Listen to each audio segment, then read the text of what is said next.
કોંગ્રેસ નેતા રાહુલ ગાંધી અનુસૂચિત જાતિ, અનુસૂચિત જનજાતિ અને અન્ય પછાત વર્ગો માટે અનામત વિરોધ યુનાઇટેડ સ્ટેટ ઓફ અમેરિકામાં આપેલી સ્પીચના વિરોધમાં આજરોજ તાપી જિલ્લા ભાજપ अनुसूचित जनजाति मोर्चाए तापी कलेक्टर ने आवेदन पत्र आप्યું। हाथी के दांत खाने के और तथा दिखाने के और અને આવો જ ઘાત રાહુલ ગાંધી સાથે થયો છે। એક તરફ તેઓ સંવિધાન બચાવના નામ પર ન્યાય યાત્રા કાઢે છે અને લોકોની સહાનુભૂતિ લઈને મત માંગે છે। આદિવાસી વિસ્તારોમાં જઈને કહે છે કે ભાજપ આદિવાસી વિરોધી છે। ભાજપ અન્ય પછાત વર્ગોને એમના હક આપતી નથી, તેથી જાતિ આધારિત વસ્તી ગણતરી કરાવો। અને બીજી તરફ કોંગ્રેસના સૌથી મોટા નેતા જેમને વડાપ્રધાન બનવાનો અભરખો છે તેવા રાહુલ ગાંધી અનુસૂચિત જાતિ, અનુસૂચિત જનજાતિ, અન્ય પછાત વર્ગના અનામતના વિરોધમાં દેશની બહાર અમેરિકામાં નિવેદન આપતા ભારતીય જનતા પાર્ટી અનુસૂચિત જનજાતિ મોરચા દ્વારા ઠેર ઠેર આવેદનપત્ર આપવામાં આવી રહ્યા છે। જે અંતર્ગત આજ રોજ તાપી જિલ્લા કલેક્ટર કચેરીમાં પણ આવેદનપત્ર આપવામાં આવ્યું। આવેદનપત્રમાં જણાવવામાં આવ્યું છે કે વિરોધ પક્ષના લોકસભાના નેતા રાહુલ ગાંધી અમેરિકામાં ભારત વિરોધી શક્તિઓ અને જૂથ સાથે બેસી ભારત વિરોધી અને હિન્દુત્વ વિરોધી નિવેદનો કર્યા અને ખુલાસાઓ કર્યા કે તેઓ લોકસભામાં વિભક્ત નેતા નથી, પરંતુ ભારત વિરોધી નેતા છે।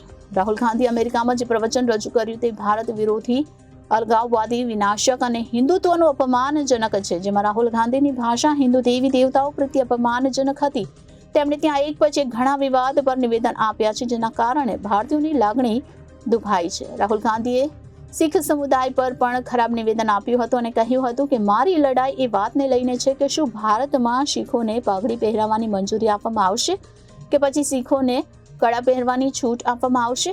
આવા નિવેદનો આપી રાહુલ ગાંધીએ અંગ્રેજોની જેમ પોતાની ભાગલા પાડો અને રાજકરોની નીતિ દેખાડી છે, જેના વિરોધમાં ભાજપ દ્વારા સમગ્ર ગુજરાતની સાથે તાપી જિલ્લામાં પણ આવેદનપત્ર આપવામાં આવ્યું હતું। આજે સમગ્ર ગુજરાતમાં આદિવાસી મોરચો અને પાર્ટીએ મંડળ કક્ષા સુધી જે કોંગ્રેસના નેતા અને લોકસભાના વિરોધ પક્ષના નેતાએ વિદેશમાં જોઈને ભારતને માટે જે ખોટી રીતે ખોટા આક્ષેપો લગાવે છે, એની સાથે પછાત વર્ગોને માટે ત્યાં કે અનામત અમારી સરકાર આવશે દિલ્હીની અંદર, અમારી સરકાર અનામત નાબૂદ કરી નાખશે।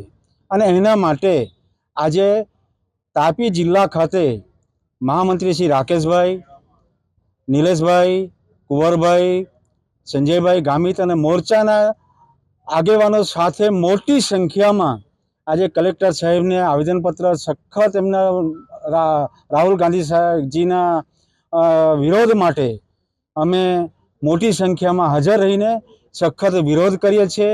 અને પછાત વર્ગ માટે જ્યારે અન્યાય થશે ત્યારે આ ભારતીય જનતા પાર્ટી અને આદિવાસી મોરચો એમને સાખી ન લેશે અને સખત વિરોધની સાથે લોકો સુધી આ પ્રશ્ન લઈ જશે। એના માટે અમે આજે આવેદનપત્ર આપવા માટે કલેક્ટર સાહેબને ત્યાં આવ્યા હતા। રિપોર્ટર આશીષ ગામિત, જનાદેશ ન્યૂઝ, તાપી।